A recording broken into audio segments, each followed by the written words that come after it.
somehow during this last interval, we started to have a family, which certainly changes, as Laurie said, it certainly changes your relationship to time.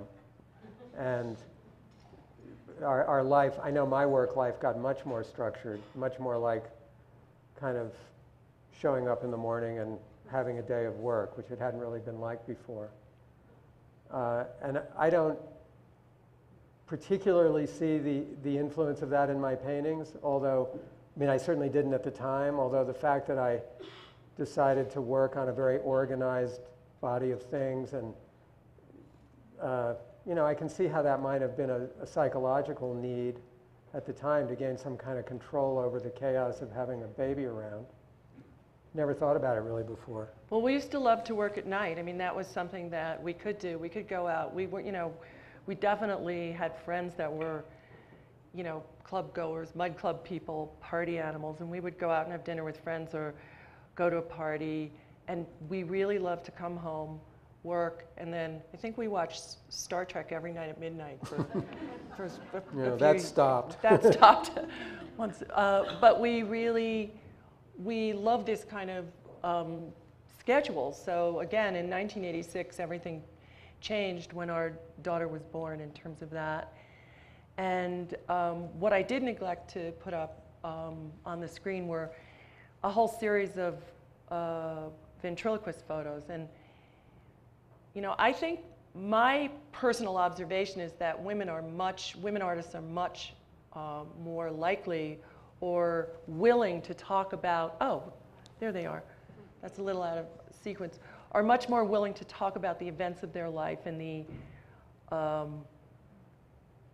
events in their work. And I felt, you know, I feel now in hindsight that I started working with these little ventriloquist figures exactly around the time that we had children.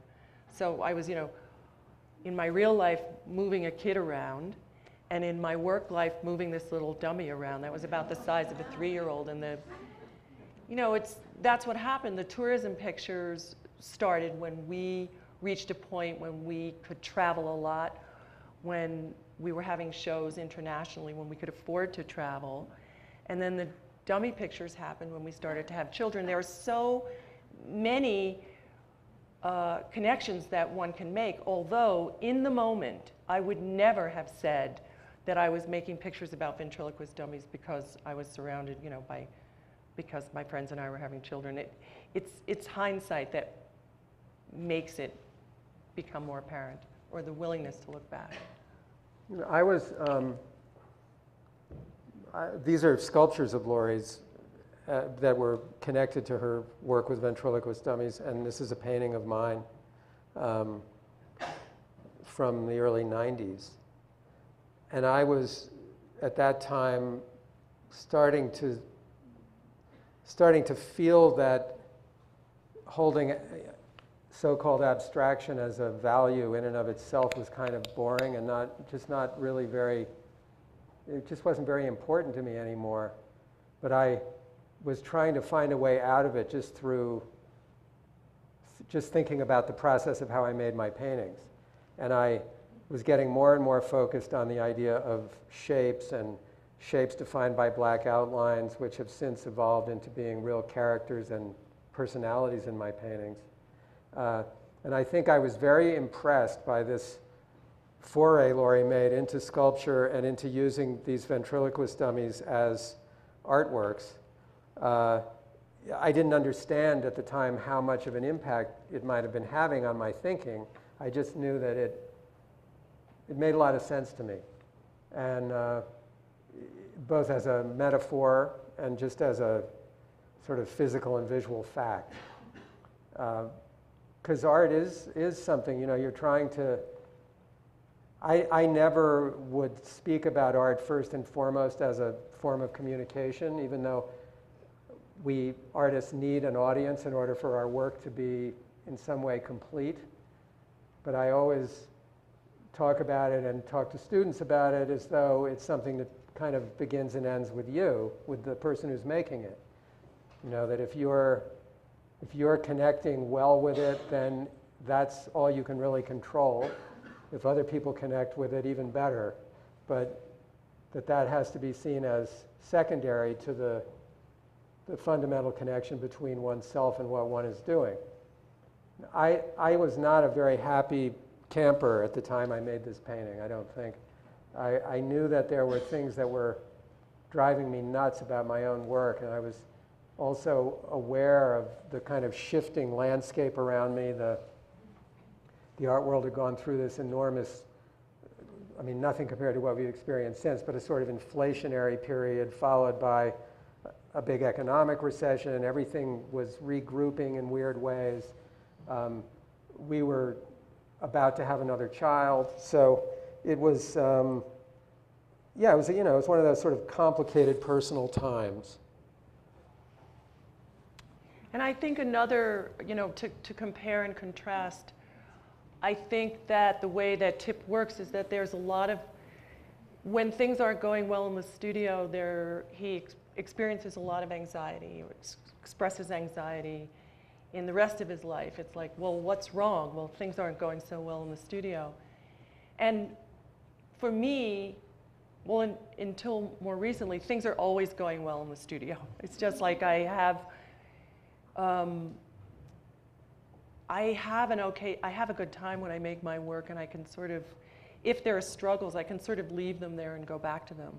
My anxiety is more around the reception of the work, where I think it's going, how I think it's being perceived, the kind of critical dialogue around it. And that's something that I have to say that Tip could care less about. So there was the contrast of both our personalities, that I would have an easier time in the studio. He would have a more anxious, tense time in the studio, and then he didn't care, which was great for me. He didn't care what was written. He didn't care what people were saying. He just cared about what he was making. Because I was so conscious of being part of a dialogue, or want to be part of a dialogue, I was very aware of where my work was in the diagram of things. And that's where I would experience my anxiety. So that's... This is about the time I gave up completely on even imagining where my work was in the diagram of things. Yeah. Because I just saw that if I was going to continue into the pain, you know, take my original premise that I was going to explore painting and follow it where it went, it was going to go places like this. You know, I didn't have any idea how people would react to something that I made. I was starting to find it really interesting that elements of my work seemed to be taking on personalities. And I was kind of jarring to me when we did this PowerPoint at home that both of the images involve something like a character, a pair of characters in some kind of something like a moment of dialogue or a moment of contact or a moment of mutual acknowledgement. Because I certainly wasn't thinking at the time about the phenomenon of human coupling when I made these paintings. I made a series of these that had these shapes growing up out of a substrate that usually involved a representation of wood grain. It was a way of me thinking back about my earlier paintings, I suppose, in one way. But I didn't see them at the time as having very much to do with Laurie's work at all. I mean, nothing to do with Laurie's work, really. So that was an interesting thing to notice. My perception was that these quiet, abstract paintings that he had been making for some years started to sprout faces and chattering. And I felt like suddenly the work that had been really quiet was super noisy. I was a little worried, actually. I was watching these characters emerge and actually, you know, start to take shape and have a voice. And it seemed very noisy. And I could see that there was a huge kind of sea change, but it's a watery picture. But, you know, I could see that things were moving in this direction. Suits and hats and noses, and it, you know, was getting pretty wild. Well, it didn't seem feasible. I mean, we'd be here for 3 or 4 hours if we tried to make a presentation of pictures that demonstrated the evolutionary development of each of our work in little steps. And certainly my work, based on from what you saw the last picture to this, appears to make this gigantic leap, almost out of one whole paradigm of what painting is into another. It didn't feel like that at all, and that wasn't really how it happened. It's just that in this way that evolution works, kind of blind, dumb, connecting things, trying different combinations, it began to occur to me that my work wanted me to let this kind of thing out. And I think that Laurie's work with the dummies had a lot to do with my being able to think like that something like a character or something as potentially ridiculous as this character that started to take over my paintings, that it could be serious, you know, that it could be something that was a real, kind of a vehicle for real thinking about things. I would have never let myself do such a thing even a few years earlier. But you know, things have a way of sort of backing you into a corner. Like if you accept your own premises, then certain things follow. And if you're not just going to be either a chicken or, you know, your own most vicious critic, you have to sort of let them out. Let other people be vicious critics. That's their job.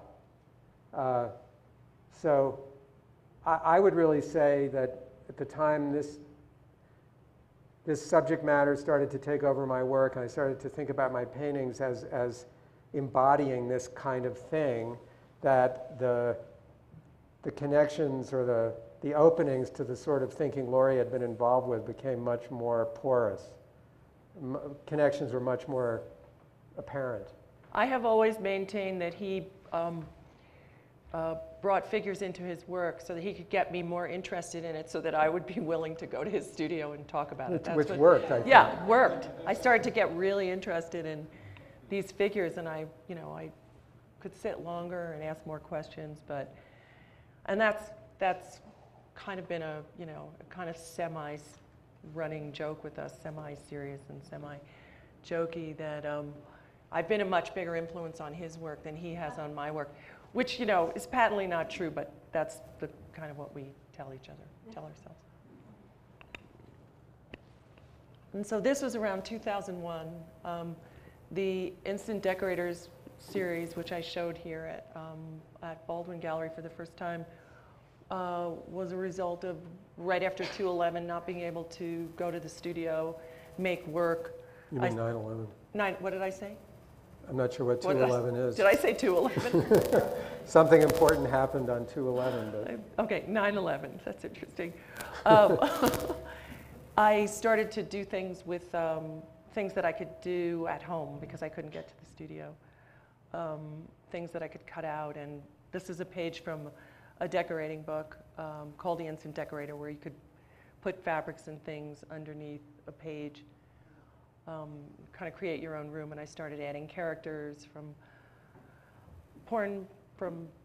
sex comics and porn magazines, and cut things out of interior decorating magazines. So I just thought this would be an interesting pair. Something Laurie's worked on all along, really, and it's been front and center in all the writing and talking about her work, has been her interest in gender as a subject. And that wasn't something that I consciously thought about until I started to allow these male-themed characters to take over my paintings. Is this working okay? Yeah, I don't know what that. I didn't make a philosophical decision that I wanted to make art about the subject of being a male human, but it seems to have kind of gone that way for a while. I don't know. I always think these things are so, obvious to the point of being almost embarrassingly obvious. You know, they kind of are what they are. They were an armature for me to make paintings, and they took over my work for a long time.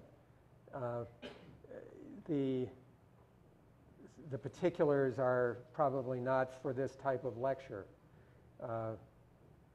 I actually, the first exhibition I had at the Baldwin Gallery here in Aspen was